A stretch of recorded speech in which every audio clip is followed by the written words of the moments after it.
Hi, I'm Lisa, and my childhood was a battle between struggles and resilience. Growing up, I often felt like the wallpaper in a vividly decorated room, present but overlooked. My parents were always preoccupied with my older brother, Mike, who was born with severe health issues. His world was fragile, revolving around hospital visits, special diets, and routines carefully tailored to his needs. It seemed like everything, including me, faded into the background. Lisa, can you be quieter? Mike is resting. That refrain echoed through our house almost every day, a constant reminder that my needs came second. I tried everything to earn a sliver of the attention that flowed so easily to him. I finished my homework on my own, win school awards, and complete all my chores without being asked. But it was like throwing pebbles into an ocean and expecting to see a splash. One chilly October evening, as I colored on the living room floor, my parents called me over. They wore that serious, stiff expression that warned me something was coming. Lisa, we've been thinking, my dad began, avoiding my eyes. Your Uncle Jack and Aunt Mary have agreed to let you stay with them for a while. I dropped my crayons, feeling my heart sink. But why? What did I do? It's not about you doing anything wrong, my mom added, her voice trembling. It's just that Mike needs more attention now, and we can't give you the care you deserve. I'll be better. I promise. Please don't send me away, I begged, but their decision was final. This will be good for you, Lisa, they assured me, though I felt anything but assured. A week later, I found myself standing at Uncle Jack and Aunt Mary's doorstep with a suitcase too big for my meager belongings, feeling like a book no one wanted to read anymore. Living with Jack and Mary was like being a permanent guest. They were polite but distant, their home immaculate and eerily silent except for the steady ticking of the grandfather clock in the hall, a reminder of the forgotten days slipping by. At school, I threw myself into every activity possible: chess club, debate team, science projects, keeping myself too busy to feel unwanted. My report cards became my silent cries for attention. Each A+ felt like a small victory, a brief moment where someone, anyone, might notice me. Great job, Lisa, Mrs. Thompson, my math teacher, would say as she handed back a test. You're a star student. Those moments, however fleeting, helped fill the cracks in my heart. At least someone saw me, even if it was only over math problems. But as the years passed and the calls from my parents grew less frequent, I slowly let go of the hope that I'd ever matter as much as Mike did. I built walls around my heart, protecting myself from the pain of always being the second choice. By the time I graduated high school with honors and a scholarship, I had learned one crucial lesson. If I wanted to thrive, I had to be my own hero. High school had been my proving ground. I wasn't just Lisa anymore. I was the valedictorian candidate, the debate team captain, the go-to student for academic challenges. Hey Lisa, ready to crush the debate this Friday? Jenna, my debate partner, nudged me as we walked to class. Born ready, I grinned. Just wait until they hear our argument on climate policies. We'll knock 'em dead. With your brains and my charm, they don't stand a chance. Jenna laughed, her confidence contagious. These moments, these connections, became my new family. The medals and certificates that adorned my walls filled the empty spaces in my heart. Each accolade was a step away from the past, where I had been invisible. Graduation day was a blur of cheers and tears. As I stood at the podium to deliver my valedictory speech, I scanned the crowd, half hoping to see my parents, but the seats were filled with strangers and friends, not family. College brought new challenges. Independence wasn't just a word. It was a reality of late-night study sessions, a part-time job at the campus library, and a budget stretched thinner than paper. Another double shift. Mark, a coworker, asked one evening as I clocked in yet again. Yep. Gotta pay the bills, I said, shelving books. If you ever need a study buddy or just want to grab a coffee, let me know. You work too hard, he offered with a friendly smile. Thanks, Mark. Maybe I'll take you up on that sometime.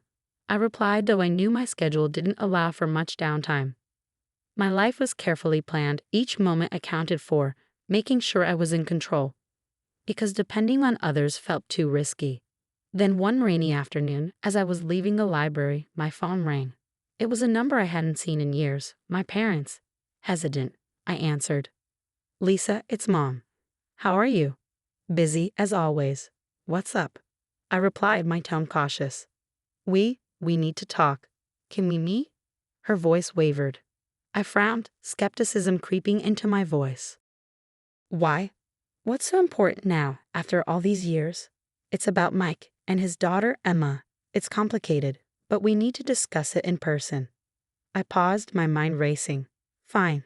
I'll meet you, but I'm not making any promises. As the call ended, a pit formed in my stomach. The past was knocking again, and this time I wasn't sure I wanted to answer. But I knew one thing for certain. I wasn't that neglected little girl anymore. I was Lisa, a woman who had learned to stand on her own 2 feet, and whatever the situation was, I would handle it on my terms. I walked into the coffee shop and spotted my parents sitting at a corner table. They looked older and tired. As I approached, the air felt heavy, like the stillness before a storm. Lisa, thank you for coming, my dad began, standing briefly to pull out a chair for me, a courtesy that felt strange and hollow. Let's cut to the chase, I said, skipping the pleasantries. What do you need from me? It's about Emma, my mom interjected, her hands nervously fidgeting with her coffee cup. Mike's wife passed away in an accident. It's been really tough on everyone, especially Emma. With Mike's condition, we're struggling to manage everything. My dad's voice faltered. We were hoping you could take Emma in, at least until we figure things out. Just until you figure things out? I echoed, my voice rising with incredulity. You mean until she becomes inconvenient like I did?